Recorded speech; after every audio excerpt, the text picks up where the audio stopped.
everyone, breaking news right here from XRP Crow. Listen to this. Flair Network's mainnet launch is approaching fast, right? This is why there is, right, a lot of excitement in the air, guys. Do we see what's about to happen? Let's clear some confusion and see what can you expect. So basically, we do see right here, Flair connect everything, right? Basically, the timeline for Flair Networks is July 4th, 2022, audit of token distribution contract. July 11th, 2022, mainnet launch in observation mode, right? No delegation during observation mode, meaning we'll just have an oversight of what is taking place with the whole network, right? They're going to be looking at it, and if everything does go smoothly, we will see September 6, 2022, 8 weeks after mainnet launch, distribution of 15% of Flair Spark token starts. There we go, guys. So basically, it seems like September-ish, around that period, right, we'll be getting our Spark tokens and whatnot. So what a time to be alive at the end of the day, guys, because things are getting excited. Remember, Flair, right? Flair unlocks value. As we see right here, the network will launch in observation mode, during which time it will be tested and become fully decentralized. Observation mode will last for a minimum of 8 weeks until the point at which sufficient validation power has passed to external validators such that Flair Foundation is no longer in control of the network, i.e., not more than 33% of validation power is controlled by Flair. Mainnet does launch in July, which is a very good thing, and then September, tokens distribution, basically.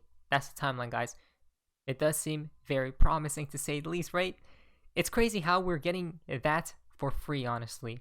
Now, John Wick has tweeted out Ripple's website, as we see right here. Guys, look at this. We have seen firsthand that one of crypto and blockchain's most powerful use cases is for payments. 7 out of 10 survey respondents agreed, noting their interest in using blockchain for payments, resulting benefits, market expansion, new revenue streams, real-time settlement, payment transparency, and improved data quality. Guys, it's all the money. Ripple's cross-border payment solution is custom designed for this purpose, improving slow, expensive, and at times opaque international transactions to make them real-time, transparent payments at a fraction of the cost compared to traditional payments rails. It also allows businesses to free up working capital by eliminating pre-funding requirements in destination markets, guys. Well, you look at this. Blockchain stands to change the world, right? And businesses too. Again, it's all about what, guys?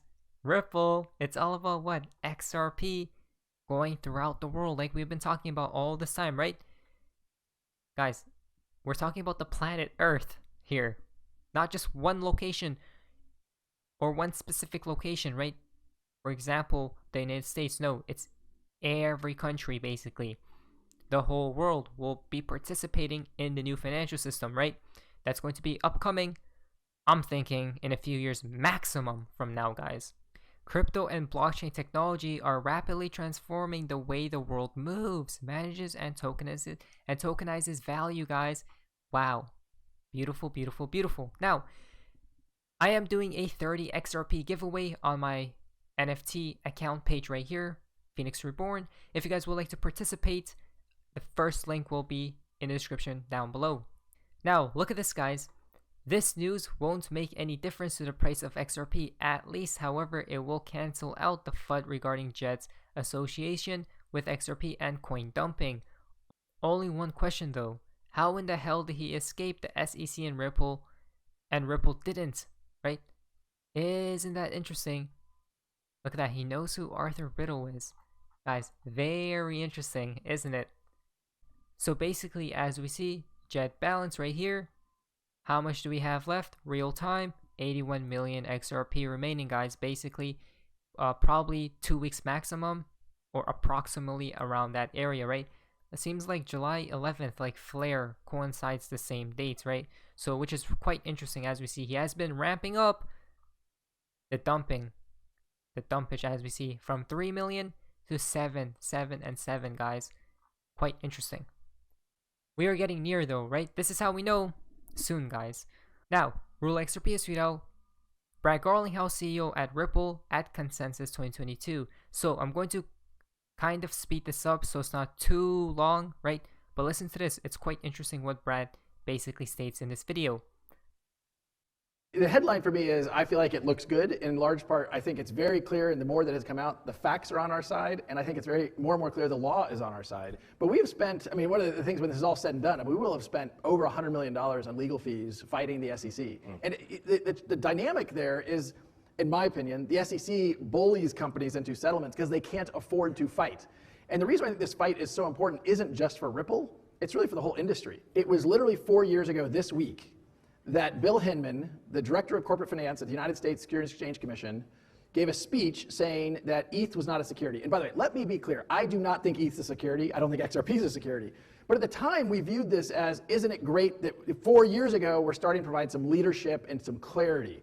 And I viewed this as actually a very positive sign. I remember there's emails which now the SEC has read from our internal documents where I sent the team a note saying, hey, this is great news. We now have clarity of how the SEC is thinking about this. And they used some parameters around decentralization and what have you. And look, the fact that 4 years have gone by and we still don't have clarity about how the SEC is going to say what is and is not a security. And worse, actually, now the SEC, the current chair, Gensler, is really walking back the statement around ETH, and that he has been asked directly, is ETH a security? He won't answer the question. Like, how can we be competitive in the United States in an industry where a primary regulator will not provide that clarity? My experience in crypto is the vast, vast, vast majority of people want to do right by the rules, but you got to know where the rules are, right? So I think the Senate bill that you're describing, I think, is a constructive step in that regard and provides some clarity. There's a bill that was introduced in the House side called the Digital Commodity Exchange Act, which we certainly have been very active advocates of. I think maybe the most important thing is, like, these are forward progress. I expect there will be some hearings around these bills, and when there's hearings, it bring attention to the lack of clarity, and I think it catalyzes and builds momentum. Momentum to when, I think, is open for debate. I've talked to some very smart people that think realistically, either the House side or the Senate side, it's a year away before something gets passed, which that's a long time from now. And I think the U.S. every day is losing competitiveness relative to other markets that have clear regulation, clear leaning in. So it's been 18 months. It's been a bit of stasis, but certainly you've been doing a lot of work. The business of running this company does not stop. How are you describing the value proposition of Ripple Labs here in 2022? We only work with regulated institutions globally. 95% of our customers are non-U.S. customers already. Certainly the U.S. case has, we've been able to have 1 or 2 contracts we signed here in the United States, but it's been slow going in the U.S. But the great news is, demand for one of our core products, we call on-demand liquidity. That's the product using XRP to move liquidity for institutions. That grew, already at $1 billion run rate last year. That grew 8x year on year in Q1. So the demand is clearly there. And I think one of the opportunities for everyone in crypto is to make sure we're solving real problems, right? There's a lot of excitement, and I think there should be. Again, I get super excited about real world enterprise solutions. NFTs is certainly an area that I think is going to here to stay. I maybe somewhat controversially said recently that I thought NFTs were underhyped. I think people were kind of surprised by that because they're pretty hyped.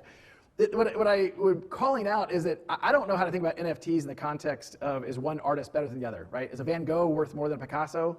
Like, I don't know. What I do know is there's a lot of NFTs in terms of tokenization of assets around real estate, around patent portfolios, around licensing rights. There's all kinds of stuff that I think NFTs will manifest in a way that is great for industries by reducing transaction costs, making these industries more efficient.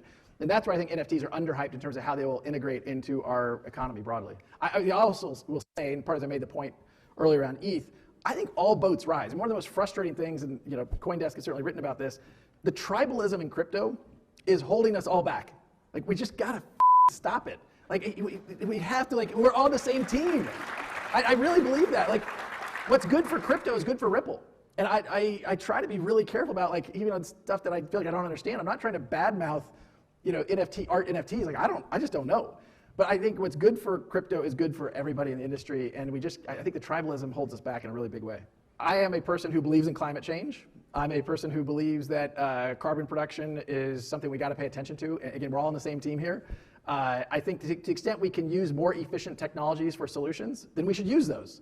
I will pick on the Yuga Labs experience. The transaction fees. By the way, let's just boil down. Blockchains are all about removing middleman costs, right? I mean, if you make it simple. Okay, so the Yuga Labs experience, the transaction fees were 40%. I own Bitcoin. I've said that publicly before. I own ETH. I own XRP, not surprisingly. I think all of them can do well. I think the energy dynamic is a real one. I think we should be intellectually honest about what the real math is and what are the implications. But that doesn't mean, I own Bitcoin. I didn't go sell Bitcoin because it's proof of work. What do you see as next for Ripple Labs? Our first primary use case has been around cross-border payments. Fortunately, that has been a very rapidly growing business. We now have 10 offices around the world, over 600 employees. We're trying to hire 350 people this year, mostly outside the United States. So we are scaling quickly. Again, guys, 2023 is too long, right? We need regulatory clarity now. So I believe before 2023 arrives, XRP gets the green light. Ripple case versus SEC is concluded and done and over with, right? This whole planned show is just behind us now. So we'll see what happens at the end of the day, guys. But the future does very much look promising, to say the least. But anyways, that's hopefully you guys enjoyed today's video. If you guys did, please leave a like, so I have so super much. It's amazing day. And you guys, see ya.